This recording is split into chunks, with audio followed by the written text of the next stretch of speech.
going up in the house because it's a safety issue. Basically, if something unkept, that for the wrong minds, that's a house they own. So let me go get the pipes out the house. Let me go get this little stuff like that. Now you got distressed property here, distressed property here, distressed property, and then what we have with that, a bunch of messy nonsense. There's about 5 homes in that, but like I live in that development. Okay, so now yeah, I went to a couple of them, like the furniture on the street. We would just move the furniture until I read the new proposal on the trash removal. So I would come down maybe the evening before, if it's on that said day, and put the trash, put it out there to get removed. Like it's not. But if it's a whole house full of furniture, you're supposed to rent your own dumpster and remove it. But we talking about people that's gone. Yeah, I mean, yeah, I know, but I mean, we can now look. If we, I was talking to the code. Because that's too much stress. We only have a 3 or 4 can garbage pickup. We don't have. That's too much stress on our. I did talk to, like I said, that's why I would talk to the homeowner and the mortgage company, basically see exactly what they want done with the property. And if they want, or letting them know something has to be done with this property. You only hit 6-7 hours a day. You know, you got, I was talking to the code from banks in Texas, California, they 4 hours off of us. I don't mind staying up 8, 9, 10 o'clock making a phone call just to see basically what are we doing with this property. You can't just keep putting liens, and then what? Nothing happening, the grass out of control, something happened to the house. Every bank has its own insurance, so that's covered through that. Every house, each homeowner does have a home insurance policy, and if the insurance gets wiped out, the mortgage insurance takes over. Mr. Jones, yes. Explain to the governing body when you made reference to, you know, it won't cost the borough anything. It's not costing the borough any money, as far as what, I don't know what y'all feel be, but basically I would get a call from the code enforcement, and they'll call, look, wow, we got notified, it was a 10-day period, you got notification, which I know some of these houses have been up 2 years. So after I get the contact for them, I will go to the house. Like I said, I got a structured, I got a detailed itemized list, basically what got to be done to the property. I would do the work to the property and then go to and put a lien on the property. That's it. There will be no out-of-pocket cost to the township at all. Except so how would you get paid? I would get paid when the lien gets taken care of. Through the borough? Through the borough, the lien, so in other words, the borough will be reimbursing you the funds? Yes. So the borough will put the lien on the property, or well, you of the service rendered, yes. From the bank or whoever? Oh, whoever. Who would put the lien on the property? Y'all probably got liens on them already. Okay. I mean, we talking about old, we talking about old. Okay. Yeah. Pay us, and then in turn we'll pay them. Right. Okay. Let me ask, have you ever done this with another town yet? Freehold Township has just did this, but Freehold Township hired somebody, paid out of, you know, they have the money. So they basically paid a contract. We had a bid, I went up there, I put in the bid. Freehold Township did it, and they started off with $200,000 a year. Because my concern is legally, you know, we had these problems. This is the property owner on the one case. The house has no value because the mortgage is more on it. And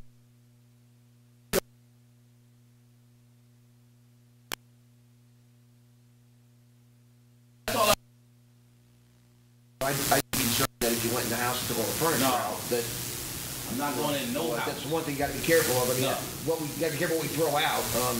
The other thing is, you would essentially be working for the borough, so we have to bid that. You know, we have to do an RF or bid, and then solicit proposals from people. You can't just, you know, you can come up with the best idea in the world, but the town just can't award something to without public bidding. So we'd have to do a request for proposals. I guess it would be a competitive contract. Maybe it wouldn't be. Maybe we could just say we're willing to, you know, do it at a fixed cost. Who wants to bid on that? And then it would be like based upon qualifications or something. But I don't know that legally you could just say to your company. And then, you know, we would have to. Only the town has the right to put the lien on the property. So we'd still send them a notice. You have to cut your grass. You have to clean up. When they don't do it, then whether we had Wallace's company do it or we had our DPW guys do it, we still need to put the lien on the property. And you know, it could be, it's going to be however long it takes for that property then to come out of foreclosure, be paid off, have the taxes paid off and the liens paid off, that we would then pay back you. But in order for us to pay you, we need a contract with you. in order to sign a contract with you, we have to have a bidding process. No, that's fine. Whatever you got to do to make, like I said, whatever, about any attorney issues, I'll contact I mean, however y'all iron out, this is just the first phase of meeting of many that we can have. So however you got to iron it out or check it out or whatever you got to do, I have no problem with that. If you got to put it out for bid, that's what you got to bid. My bid is already, I don't even know cash up front. That's the bid I got right now. And trust me, you're not going to have nobody that can take care of 25 properties, no cash up front. So I don't have no problem, whatever remedy you Sounds whatever, like, whatever remedy sounds you like a have. tough way to make a living, frankly. Hey, So, I give you credit for wanting to do it. I've been making the same living for a long time. So basically just need people that got some hours, got some time in their hands to come down and take their property. Mr. McNair, can you please give us, you know, a quick reference point as far as, you know, his work and also your work with steps and how all of these things are tied together? Well, my work with housing, period, is that I'm the chairman of the state for Solutions in Property, soon known as STEPS, that came out of legal services. But I'm also the chairman of the state for the NAACP for all affordable housing in the state of New Jersey, anything you do. I met Wallace, because Wallace had a lot of great ideas when it comes to housing and putting people in housing and things like that.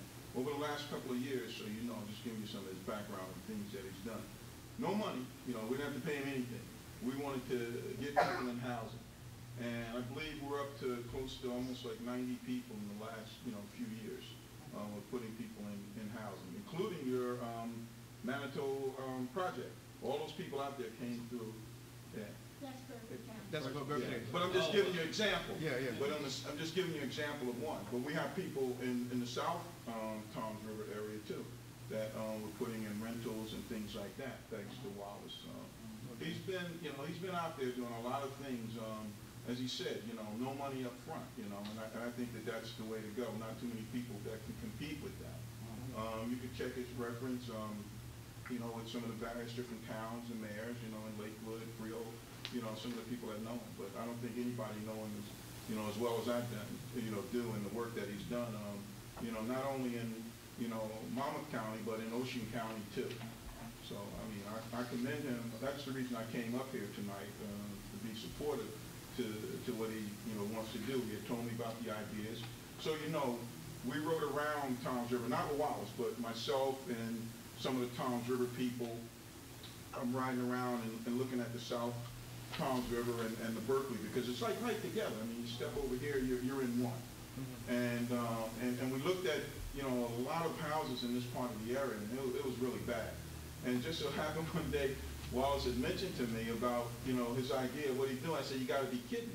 I said, who did you talk to? I said, because we had that conversation about, you know, coming down here, talking to you guys about doing this.